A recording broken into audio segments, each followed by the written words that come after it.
एक समय की बात है, एक गांव में एक ब्राह्मण रहता था।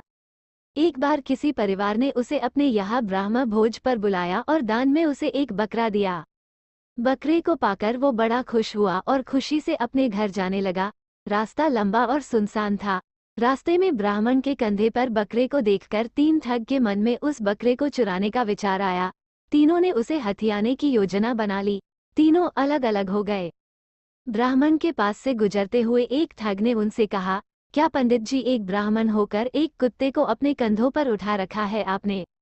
ब्राह्मण ने कहा, अंधे हो क्या? कुछ भी अनाप शनाप बोल रहे हो? तुम्हें दिखाई नहीं देता ये कुत्ता नहीं बकरा है?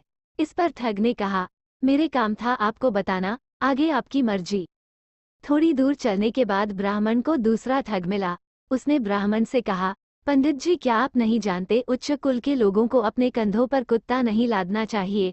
ब्राह्मण ने उसे भी झिड़का दिया और आगे बढ़ गया।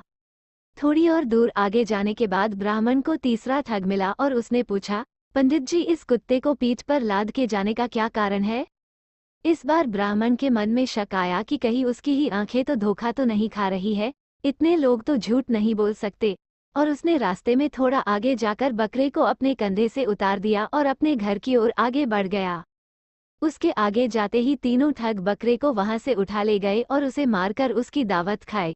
तो दोस्तों, इस कहानी से यह सीख मिलती है कि कई बार झूठ को भी मेजॉरिटी में बोलने पर वो सच जैसा मालूम पड़ता है और लोग धोखे का शिकार हो जाते हैं।